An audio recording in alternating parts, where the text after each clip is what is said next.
Ayon, so what's up mga kabigote? Welcome back to my YouTube channel. Ayan, ngayon bibigyan ko lamang kay mga kabigote ng update din sa aking ibunan. Kung ano yung ating mga latest program at saka ano ba yung itsura na mga kabigote nung ating mga inakain ay tinitrain si Beros at saka si Helia, yung ating check at saka yung ating blue bar ng anak ng ating recessive opal. O ngayon, pakita ko muna sa inyo yung ating ginagamit na ibon para makapag-produce tayo ng mga rare color na pwede nating isali sa mga rays. Okay? So ngayon, kukunin ko muna yung ating si Harley, yung ating recessive opal. Ayan, so are mga kabigote, hawak ko na si Harley, yung ating recessive opal. Kaso nga lang mga kabigote, ito ay isang pied bird o pied, yung ika nga may mga puti-puti sa kanyang pakpak. Saka sa parte ng kanyang ulo, meron ba? Wala pala. Sa wing flight niya, siya ay isang white flight. So siya ay isang pied mga kabigote. Kasi yung part niya ng kanyang yan dito, may white din. So pied bird siya. Kaya yung mga nagiging inakay niya mga kabigote, pied. So ibig sabihin, pag makakapagpalabas tayo ng mga rows na pwede nating erase dito, mga pied din ang magiging itsura. Ayan mga kabigote ko. Napakaganda ng ibon na ito. Ginagamit natin na breeder. Yan, tinitrain natin yung kanyang mga anak ngayon. Tapos yung asawa niya, ito nandito. Yan, nakalimlim ngayon, makikita ninyo. Nakaupo ngayon. So siya ay may itlog na isa. Ang ganda mga kabigote ng egg, napakakinis. Wala nung mga butol-butol. Ibig sabihin, pag ganun kasi mga kabigote, ang ganda ng itlog. Fertile yan sigurado. Ayan. So yung check naman, nakita nyo na.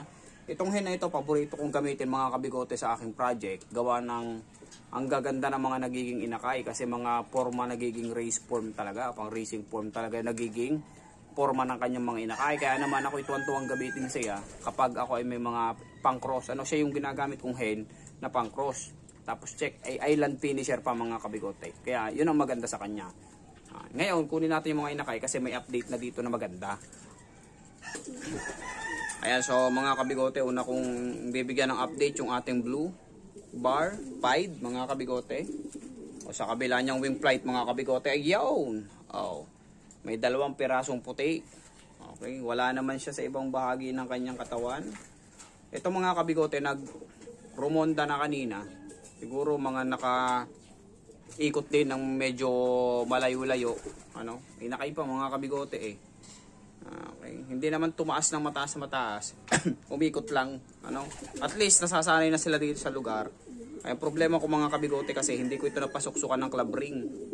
Hindi tapos personal ring pa yung kanyang ring. Personal ring ko. Ngayon hindi ko ito may sasali sa race pa. Pwede ito sa mga training papasabay natin. Pero yung isasali sa race, ewan ko lamang kung pinapayagan nila yun. Tapos hindi pa tayo nakapagpasukat ng loop Kaya hindi pa tayo makapagsimula. Ngayon, dahil nga may itlog na uli aray, yung mga magiging inakay nitong 2 ito, yun ang ating pasusuksukan. Pasusukat na muna natin itong loop natin na sagay o makasali na tayo. Ayan mga kabigote, napakagandang ibon. Ganito ang pangarap kong itsura mga kabigote ng aking mga stencils pag ganito nakaganda ang pormahan. Tilos na tilos ang ulo, ang tuka. Grabe, ang ganda. Ito mga kabigote, kukunin ko yung kanyang kapatid. Ayan, so ito mga kabigote, ang kanyang kanesmate. Mas magandang ibon to, si Helia. Ganun din, pares naman silang magandang ibon mga kabigote. At pwede, natitrain, maghapon nga sila dito sa labas lagi. Once na inilabas ko sila ng umaga mga kabigote, hapon ko na sila pinapapasok. Ngayon, kasi wala pang trapdoor, lalagyan natin itong trapdoor. Nang sa gayon, edi masanay sila ng pinapasukan nila ito. Ayan mga kabigote, ang gandang ibon, Diba? Pag ganyan ang mga rare color natin ng race form, matutuwa ka Ayan, Yan. Ito, sanay na rin mga kabigote. Ito yung mas mabait sa akin, si Helia. Pied din na checker. Tapos smoky pa siya. So, ngayon naman, kukunin ko mga kabigote yung ating ice. Yung ating ice na inakay.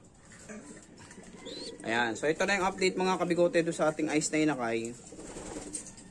Maganda ang development mga kabigote. Ayan. Mas tumitingkad na ang kanyang pagka-T-check. So nagbe-velvet na nga mga kabigote kasi halos hindi mo na makita yung T-pattern niya.